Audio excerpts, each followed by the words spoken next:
కేంద్ర జలవనరుల శాఖ మంత్రి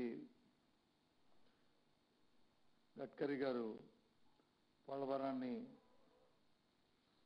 ఆయన పర్యటించి దాని మీద రివ్యూ చేయడం, దాంట్లో మన ముఖ్యమంత్రి గారు కూడా తో పాటు రాష్ట్రాలకు సంబంధించిన మంత్రులందరూ కూడా అక్కడ వారితో పాటు ఉండడం, వారి మధ్య జరిగిన సంభాషణలు కానీ విషయాలు కానీ అన్నీ కూడా పత్రికల్లోనూ టీవీల్లోనూ చూసే ఉన్నది ఇప్పటికే రాష్ట్ర ప్రజానికి అందరూ కూడా. పోలవరం తాలూకా పూర్వపరాలు మనం ఒక్కసారి ఒక నిమిషం మనం ఆలోచన చేసుకుంటే, ఈ ప్రాజెక్టు రాష్ట్రానికి ఒక లైఫ్ లైన్, వ్యవసాయానికి కానీ తాగునీరుకి కానీ లేదా విద్యుత్ శక్తి కానీ అన్నీ ఉంటూ ఈ ప్రాజెక్టు రావాలని రాష్ట్ర ప్రజలందరూ కూడా కోరుకుంటున్న నేపథ్యంలో రాష్ట్ర విభజన జరిగిన సందర్భంలో దీన్ని జాతీయ ప్రాజెక్టుగా గుర్తించడము, ఈ ప్రాజెక్టు కావాలని ప్రజలు కోరుకున్న నేపథ్యంలో 2004 సంవత్సరంలో స్వర్గీయ రాజశేఖర రెడ్డి గారు ఆయన ముఖ్యమంత్రిగా, నేనప్పుడు వెస్ట్ గోదావరి జిల్లాకి పశ్చిమ గోదావరి ఇన్ఛార్జ్ మంత్రిగా ఉంటూ ఆ శంకుస్థాపన కార్యక్రమంలోనూ పాల్గొనే మహాభాగ్యం అవకాశం రాజశేఖర గారితో నాకు కూడా కలిగింది.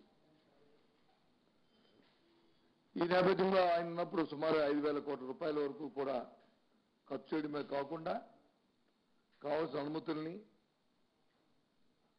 కాలువల్ని పూర్తి చేయడం, తదుపరి వచ్చిన ప్రభుత్వాలు ఇంకో 3,000-4,000 కోట్లు ఖర్చు పెట్టి మొత్తం సుమారు 8,000 కోట్ల వరకు దాని మీద వెచ్చించడం అనేది రాష్ట్ర ప్రజానికి అందరూ కూడా తెలుసు. 2014లో జాతీయ ప్రాజెక్టుగా ఏర్పాటైన తర్వాత తదుపరి వచ్చిన ప్రభుత్వం తెలుగుదేశం పార్టీ ప్రభుత్వం చంద్రబాబు నాయుడు గారి హయాంలో 14వ సంవత్సరంలో ప్రభుత్వం ఏర్పడి 15వ సంవత్సరం దాటి 16వ సంవత్సరంలో అడిగిన నేపథ్యం వరకు కూడా అసలు పోలవరం అనే అంశాన్ని ఆయన తెర మీదకి తీసుకురాకుండా స్వార్థంతోనూ ఆయనతో ఆయనకున్న ఆలోచన వాటి మీద పోలవరం ప్రాజెక్టు కంటే దాని మీద అవినీతిగా ప్రాధాన్యత ఇస్తూ పట్టిసీమ తెర మీద తెచ్చిన విషయాన్ని మనం అందరం కూడా చూశాం. ఒకసారి రాష్ట్రంలో మేధావులు, రాజకీయ పార్టీలు అందరూ కూడా ఆశ్చర్యపోయారు ఆ రోజు. ఇదేంటి పోలవరాన్ని ముందుకు పట్టిసీమను తీసుకొచ్చారని అనుకున్న నేపథ్యంలో సుమారు 1,600 కోట్ల రూపాయలతో ఎక్కడా ఎప్పుడూ లేని విధంగా నిబంధనలు పెట్టి, ముందుగానే చేస్తే ఇంకా ఇన్సెంటివ్స్ అని పెట్టి, ఎవరైతే ఎన్నికల్లో వారికి డబ్బు సంచులు మరి మోసారో, వారికి పెట్టుబడిగా పెట్టారో తెలుగుదేశం పార్టీకి, వారికి వచ్చి ఆ కాంట్రాక్టుల్ని ఇప్పించి దోచుకున్న వైనం రాష్ట్ర ప్రజానికి అందరికి కూడా తెలుసు. ఇది వాస్తవం. నేనేదో ఇవాళ ఒక రాజకీయ పార్టీగా, వైఎస్ఆర్సీ పార్టీగా ఎదురు పార్టీ మీద నిందించడం కాకుండా వాస్తవ విషయాలు ఇవన్నీ కూడా తెలుసు. అప్పటికే కేంద్రంలో రాష్ట్రంలో మిత్రపక్షాలుగా ఉంటూ మరి ఈ అంశం పట్ల కేంద్రం కూడా కేంద్ర బడ్జెట్లో 14లో పెట్టిన బడ్జెట్లో కానీ, ఎన్నికైన తర్వాత పెట్టిన బడ్జెట్లో కానీ, లేదు 15లో పెట్టిన బడ్జెట్లో కానీ, లేదు 16లో పెట్టిన బడ్జెట్ కానీ 100 కోట్లు 1000 కోట్ల రూపాయల వరకు అంతే తప్ప ఇక బడ్జెట్లో కూడా పెట్టలేని విషయాన్ని కూడా రాష్ట్ర ప్రజానికి మరొక్కసారి తెలియజేస్తాం, గుర్తు చేస్తున్నాను. ఈ నేపథ్యంలో మిత్రపక్షాలకు ఉంటున్న తెలుగుదేశం పార్టీ ఏ ఒక్కరోజు కూడా దాని గురించి మాట్లాడకుండా, దాని గురించి ఒత్తిడి తీసుకోకుండా, వారి స్వార్థం కోసం అలవాటైన అవినీతి కోసం మరి పట్టిసీమ ప్రాజెక్టుకి ప్రాధాన్యత ఇస్తూ వారు కార్యక్రమాన్ని చేసిన వైనం కూడా. మరి నిన్నటి రోజున చూస్తే గడ్కరీ గారు వచ్చి సూటిగా ఒక ప్రశ్న రాష్ట్ర ప్రభుత్వాన్ని అడిగారు. ప్రజలందరూ చూశారు. నాకు అది ఆశ్చర్యం వేసింది. అసలు ఈ పోలవరం మీద కేంద్రంలో ఉన్న భారతీయ జనతా పార్టీకి కానీ రాష్ట్రంలో ఉన్న తెలుగుదేశం పార్టీ కానీ చిత్తశుద్ధి ఉందా? అసలు ఈ ప్రాజెక్ట్ ని పూర్తి చేద్దామనే తలంపు రెండింటికి ఉన్నదా అనేది సందేహాలు వస్తున్నాయి. ఎందుకంటే ఏనాడైతే జాతీయ ప్రాజెక్టుగా కేంద్రమే దీన్ని వచ్చి నిర్మించవలసిన నేపథ్యంలో రాష్ట్రం తాలూకా ఒత్తిడితో ప్రత్యేక హోదా అనే అంశాన్ని రాష్ట్రానికి మరి విభజన చట్టం జరిగినప్పుడు ఆనాడు ప్రధానించిన అంశాన్ని దాన్ని తాకట్టు పెట్టే నేపథ్యం పోలవరం కాంట్రాక్టులు మాకు ఇవ్వండి అని రాష్ట్ర ప్రభుత్వం తీసుకుంటున్నప్పుడు కేంద్రం దాన్ని రాష్ట్రానికి బదలాయింపు చేసింది. రాష్ట్రం బదలాయింపు చేస్తూ ఆనాటి నుంచి కూడా ఒక డిపిఆర్ ఇచ్చింది రాష్ట్రం. ఆ డిపిఆర్ లో నిన్న మళ్ళీ రెండో డిపిఆర్ మళ్ళీ పెడుతున్నప్పటికీ ఆ రెండో డిపిఆర్ లో నిన్న అడిగిన కేంద్ర జనవనరుల శాఖ మంత్రి అడిగిన దాన్ని మొదటి డిపిఆర్ కి రెండో డిపిఆర్ కి ఎందుకు వ్యత్యాసాలు వచ్చాయి? సాంకేతికపరమైన అంశాలు ఎందుకు ఇమిడి ఉన్నాయి? ఎందుకు మీరు వచ్చి భూసేకరణ చట్టం ప్రకారం మీరు చేస్తే చేయొచ్చు, కానీ ల్యాండ్ ఎందుకు యాక్షన్ ఎందుకు పెరిగింది? మరి కన్స్ట్రక్షన్ కాస్ట్ ఎందుకు పెరుగుతుంది?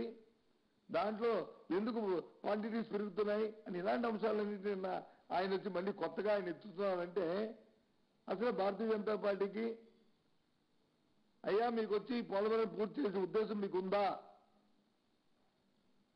అనే సందేశం రాష్ట్ర ప్రజలకి, ప్రతిపక్షం ఉన్న మాకు అందరికీ కూడా వస్తున్నాయి.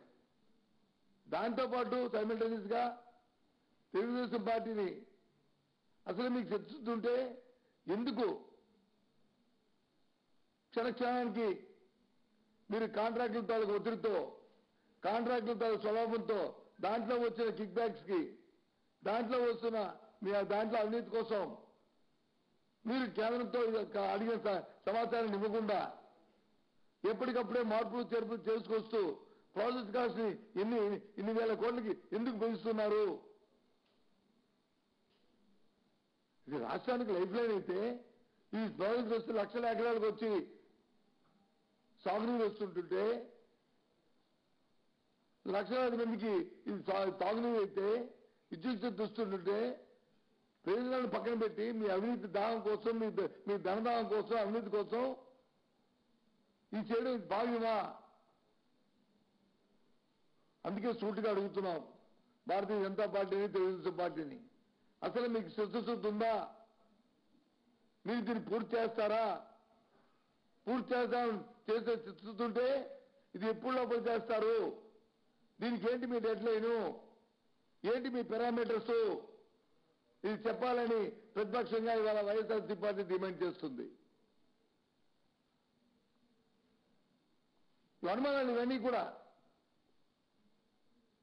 గడ్కరీ గారు నేను చెప్తున్నాను, రెండోసారి నేను ఈ ప్రాజెక్ట్ ని సందర్శించడం ఏమంటే ఎందుకు పెరిగాయని అడుగుతుంటే పక్కన వచ్చి బేలముఖం వేసుకుని ముఖ్యమంత్రి గారు వచ్చి ఏదో నేరస్తులాగా వచ్చి ఆ టీవీ చూస్తుంటే కనిపిస్తున్నాయి జంకు. ఎందుకంటే అవును అందుకు తెలిసిన అవినీతి ఆయన తెలుసు, దాంట్లో జరిగిన ధనదోపిడి ఆయన తెలుసు, దాంట్లో జరుగుతున్న వాస్తవ పరిస్థితులు ఆయన తెలుసు. కాబట్టి ఆయన బెరుగ్గా ఆయన మాటలు కానీ, ఆయన తాలూకా బాడీ చూస్తుంటే ఆయన తాలూకా కదలికలు కానీ ఉంటున్నాయి. ఉత్తర కుమారులో మాట్లాడుతున్నారు పక్కనే ఉండి మరి జనవనరుల శాఖ మంత్రి, మరి మన రాష్ట్రానికి సంబంధించిన మంత్రి ఏమైంది వాడు, ఏమిటి నీ సమాధానం ఏంటి? జరిగి 24 గంటలు అయింది. ఆ సమావేశం జరిగిన వెంటనే భారతీయ జనతా పార్టీ సమావేశంలో కార్యకర్త సమావేశంలో కేంద్ర మంత్రి చెప్తుంటారు ఎట్టి పరిస్థితుల్లో అవినీతిని సహించేది లేదు అని మాట్లాడుతున్నారు. దేని గురించి? పోలవరం ఎంటర్నేటి ఇండైరెక్ట్ గా పోలవరంలో అవినీతి జరుగుతుంది, దోపిడీ జరుగుతుంది, కాంట్రాక్ట్ ఇన్సూరెన్స్ తప్ప పోలవరం ఇంట్రెస్ట్ కనిపించట్లేదు అనేది డైరెక్ట్ గా ఆయన మీటింగ్ లో సమాధానం చెప్తున్నారు. మీ వ్యవహారాలు కానీ మీ నడవడికి కానీ అక్కడ మాట్లాడిన మీ భాష కానీ చంద్రబాబు నాయుడు గారు మీది మీ తాలూ సంవత్సరాలది అది క్లియర్గా కనిపిస్తుంది. ఇది వాస్తవం కాదా? ఇది కరెక్ట్ కాదా? దైవత్వం వాళ్ళకి పోలవరం అయిపోయిందని చెప్పి పెద్ద పెద్దగా జాతికి అంకితం ఉన్నారు. ఓ ఫౌండేషన్ వేస్తారు, దాన్ని జాతికి అంకితం అంటారు. ప్రతి సోమవారం ప్రతి వారం వచ్చి పోలవరం దేనికి? మీ లెక్కలు చూసుకోవడానికి. నిన్న ఇప్పుడు చూశాను ఉదయం టీవీలో 29 సార్లు 30 సార్లు ఇప్పుడు పోలవరం కేంద్రానికి కూడా 20 సార్లు వెళ్ళారు. ప్రధానమంత్రికి వెళ్ళడానికి విభజన చట్టంలో అంశాలని తీసుకొస్తారని వెళ్తూ మీ తాలూకు ఓటు కేసులు లేదా మీ స్వార్థం కోసం జరుగుతున్న కార్యక్రమాలు, మీ సహచరులకు వచ్చి లైసెన్సులు, ఆ కార్యక్రమాలు చూస్తున్నాం 4 సంవత్సరాలు కూడా. విభజన చట్టంలో అంశాలు ఏ రోజునే మీరు మాట్లాడారా? ఏ ఒకటే నెరవేరిపోతే మీరేమైనా దాని గురించి ఒత్తిడి తీసుకొచ్చారా? ప్రత్యేకవాది అయిపోతే ప్యాకేజ్ చాలు మేలు అని చెప్పారా మీరు? ఎందుకంటే కేంద్ర మంత్రి మీ నైజం తెలుసు, మీ ఆవాసాలు తెలుసు, మీ వీక్నెసెస్ తెలుసు. మీరు దేనికి ప్రాధాన్యత ఇస్తారో, ప్రజా సమస్యల పట్ల కానీ లేదా రాష్ట్ర ప్రయోజనాల పట్ల కానీ రాష్ట్ర అభివృద్ధి పట్ల కానీ పాటికిస్తారో, లేదు మీ స్వార్థానికి మీ సొంతానికి మీ అవినీతికి ప్రయోజనంకి ఇస్తారో తెలుసు. ఎందుకంటే 4 సంవత్సరాలుగా మీరు వాళ్ళతో చేసిన సహచర్యంలో విషయాలు ఈరోజు చక్కటి ఒప్పందాలతో ఏదో బయటకు వచ్చి మాకు అని విమర్శించుకుంటూ, అయ్యా దయచేసి ఇవన్నీ ఈ డ్రామాలు కట్టిపెట్టండి. 2 పార్టీల్ని మేము డిమాండ్ చేస్తున్నాం. అటు కేంద్రంలో ఉన్న భారతీయ జనతా పార్టీని, రాష్ట్రంలో ఉన్న తెలుగుదేశం పార్టీని. పోలవరం ప్రాజెక్టు మీద మీ తాలూకా విధానం ఏంటి? జాతీయ ప్రాజెక్టు ఈ ప్రాజెక్ట్ ని ఎప్పుడు లోపల దీన్ని పూర్తి చేయడానికి కేంద్రం నిశ్చయించుకుంది. రాష్ట్రం రేపైపోద్ది, ఎల్లుండి అయిపోద్ది, 18 అయిపోద్ది, 19 అయిపోద్ది అని మాట్లాడకుండా మీరు ఎందుకంటే రాష్ట్ర ప్రభుత్వం వచ్చి ఇప్పుడు ఎడ్యుకేషన్ ఏజెన్సీది ఒక కాంట్రాక్ట్ తీసుకున్న కాంట్రాక్ట్ రాష్ట్ర ప్రభుత్వం ఆ రకంగా తయారైంది ప్రభుత్వం. నువ్వు కాంట్రాక్ట్ తాలూకా పాత్ర పోషిస్తున్నావు కాబట్టి మీరు మీ అగ్రిమెంట్ కాల పరిమితిలో ఎప్పుడు లోపల మీకు అగ్రిమెంట్ ఉంది, ఎప్పుడు లోపల మీరు పూర్తి చేస్తారు. నీ స్వార్థం కోసం, నీ దండాం కోసం దాన్ని పోవడం చేసి ఎక్సెల్షన్ లో డబ్బుల కోసం తీసుకునే పరిస్థితులు కాకుండా చిత్తశుద్ధితో ఎప్పుడు పూర్తి చేస్తారు? దయచేసి ప్రజలకు చెప్పండి. ఇవాళ ఒక ప్రధాన ప్రతిపక్షంగా, ఒక బాధ్యత గల పార్టీగా ఇవాళ మిమ్మల్ని డిమాండ్ చేస్తున్నాం. ఇది రాష్ట్రానికి ఇది లైఫ్ లైన్, ఇది పోలవరం ప్రాజెక్టు జీవనాధారం. ఇది రావాలి, ఇది పూర్తవ్వాలి. దీన్ని పూర్తయితేనే రాష్ట్రంలో ఉన్న అన్ని జిల్లాలు 13 జిల్లాలకి ఈ ప్రయోజనం చెప్పిన ఆనాటి ముఖ్యమంత్రి రాజశేఖర రెడ్డి గారు, స్వర్గీయ రాజశేఖర గారు ఆయన తీసుకున్న చొరవతో ఇది ముందుకు వచ్చింది. అది మా డిమాండ్. అది చేయాలని కోరుతున్నాం.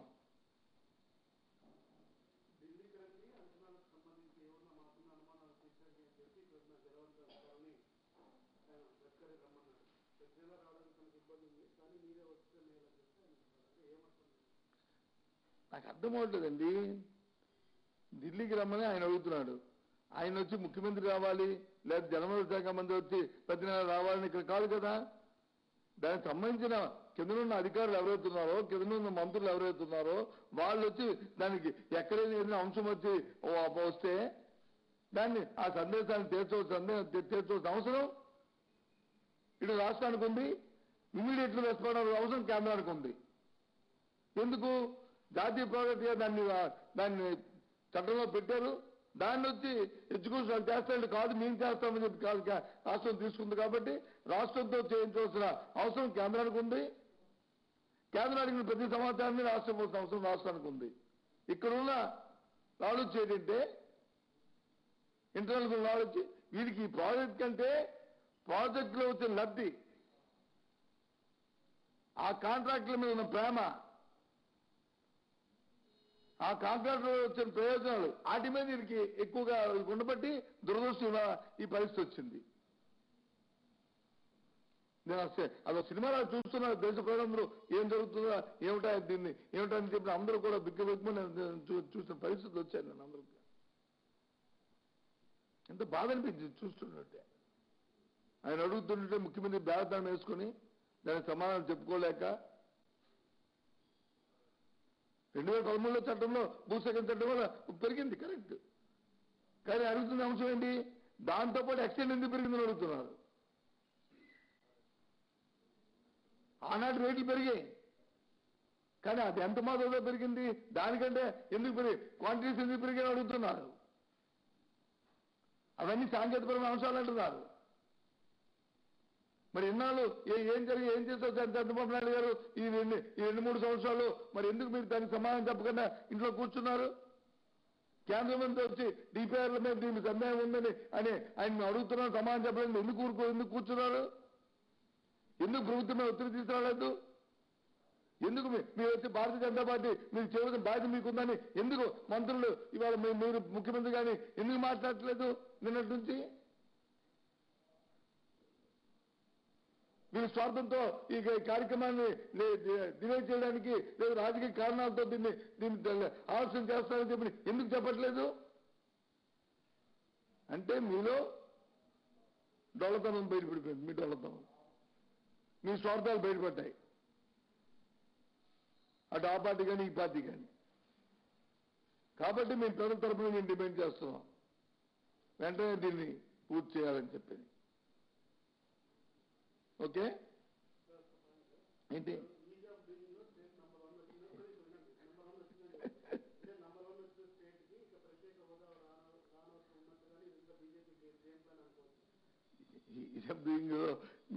ఈజాబ్ డూయింగ్ వచ్చింది, నెంబర్ 1 వచ్చింది కాబట్టి ప్రత్యేక హోదా ఇవ్వకూడదని కానీ అది దానికి వచ్చి అది వాస్తవం అని కానీ అని ఆలోచన చేసుకుంటే దానికి ప్రత్యేక హోదా సంబంధం లేదు. కానీ నాకు అర్థమవుతుంది ఏంటంటే యాక్చువల్ పెట్టుబడులు రాష్ట్రంలో ఇంతవరకు కూడా ఇష్యూ అయిన పెట్టుబడులు చూసుకుంటే మహారాష్ట్రకు వచ్చి 46,000 కోట్లు ఎంత వచ్చింది ఈ సంవత్సరం 17-18 వచ్చింది. ఆంధ్ర రాష్ట్రం తాలూకా పెట్టుబడులు చూస్తే 5,000 కోట్ల 800 రూపాయలు ఉంది. 5,000 కోట్ల 5,800 కోట్లు ఈ రకంగా వచ్చింది. నాకు అర్థం అవట్లే. నేనేమో మాటలుగా చెప్తున్న మాట కాదు, ఇది యాక్చువల్. ఇవన్నీ యాక్చువల్స్ ఇవి. మరి ఆ రకంగా వస్తూ మనకంటే ఇంకా ముందు ఇంకా మిగతా రాష్ట్రాలు ఉన్నాయి. మరి ఏ రకంగా దీన్ని కొలమానం కింద తీసుకున్నారో మీకు నాకు అర్థమాలే.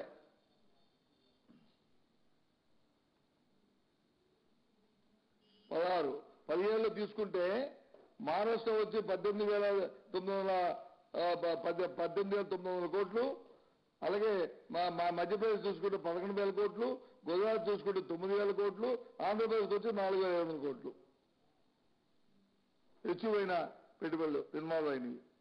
వీళ్ళు చూసే మన సమ్మెలు జరిగినప్పుడు ఏవైతే 5 లక్షల కోట్లు 10 లక్షల కోట్లు అని చెప్పి ఫాల్స్ ఎంఓయూలు సృష్టించారో ఇవన్నీ చూపెట్టుంటారో. అందుకే ఏదో ఫస్ట్ అయిపోయినట్టుగా కనిపిస్తున్నట్టుగా ఉంది.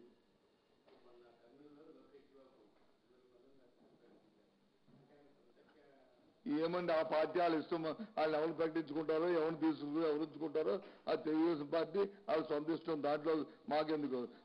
ఆయన మేము లోకేష్ ప్రకటిస్తాడా, చంద్రబాబు ప్రకటిస్తాడా, అది వాళ్ళ సొంత బిజినెస్ అది. అదో ప్రైవేట్ లిమిటెడ్ కంపెనీ, ఆ లిమిటెడ్ కంపెనీలో అసోసియేట్ చేసుకుంటారు. మాకేం సంబంధం అది?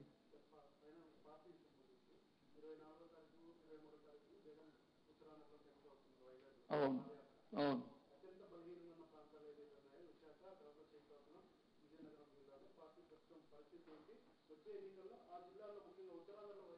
నాకు అర్థం లేదు.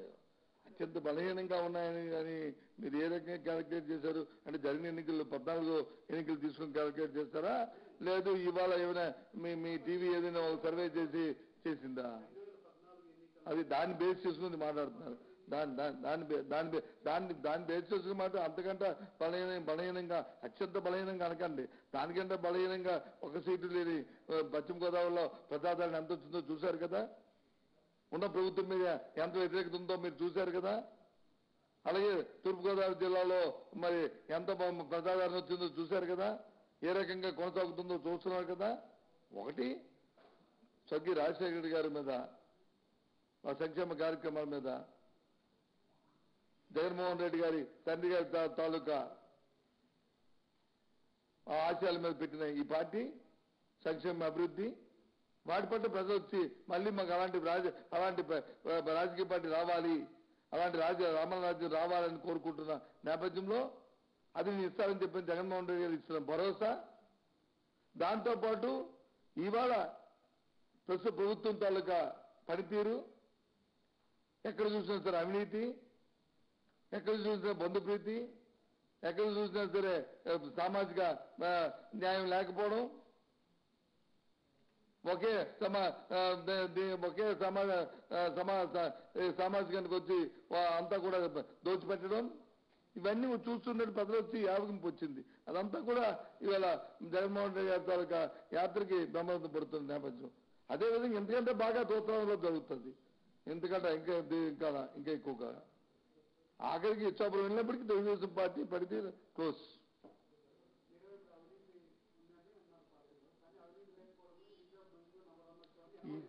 నేను అంటున్నాను కదండి, అవినీతి లేకపోయిందండి. ఏదైతే ఎంఓయూలో పార్ట్నర్షిప్ సమ్మిట్లో వీళ్ళు సిమెంట్ అంకెలు చూసి పాపం కేంద్ర ప్రభుత్వం ఇదంతా కూడా నిజమనుకుంటుంది. ఇప్పుడు నేను చెప్పాను కదా 4,500 కోట్లు వచ్చాయని చెప్పి, ఇది వాస్తవం కాదా? ఒక్క విషయం చెప్తానండి. 4 సంవత్సరాలు వచ్చి తెలుగుదేశం పార్టీ అధికారం ఉంది. మీరు అడిగారు కదా, మీ ద్వారా రాష్ట్ర ప్రజానికి కూడా తెలియజేస్తాను. అంతకుముందు 9 సంవత్సరాలు తెలుగుదేశం పార్టీ చంద్రబాబు నాయుడు గారు అధికారంలో ఉన్నారు. ఎన్టీ రామారావు గారి తాలూకు హయాం తీసేస్తే, తెలుగుదేశం పార్టీ హయాం తీసేస్తే అంటే మొత్తం 13 సంవత్సరాలు. ఈ 13 సంవత్సరాల్లో ఈ రాష్ట్రంలో అత్యధికంగా ఎంప్లాయ్మెంట్ జనరేట్ చేసిన, అంటే ఉద్యోగ అవకాశం ఇచ్చిన పరిశ్రమలు ఎన్ని వచ్చాయి ఆయన తాలూకా వాస్తవంగా వైట్ పేపర్ రిలీజ్ చేయమనండి. నేను చెప్తున్నాను, 2004 సంవత్సరంలో గౌరవ స్వర్గీయ రాజశేఖర రెడ్డి గారు ముఖ్యమంత్రి అయిన తర్వాత 9వ సంవత్సరం మధ్యలో 5 సంవత్సరాల కాల పరిమితిలో ఎన్నో వచ్చాయి. కానీ ఒకే ఒక్క పరిశ్రమ చెప్తున్నాను, అది బ్రాండిక్స్. సుమారు 16,000 మంది ఎంప్లాయ్మెంట్ ఉద్యోగస్తుల్ని ఏర్పాటు చేశాం ఆ కంపెనీ, ఆ పరిశ్రమ ద్వారా. అత్యధికంగా ఇవాళ ఆంధ్ర రాష్ట్రంలో ప్రభుత్వ రంగ సంస్థ తర్వాత, స్టీల్ ప్లాంట్ తర్వాత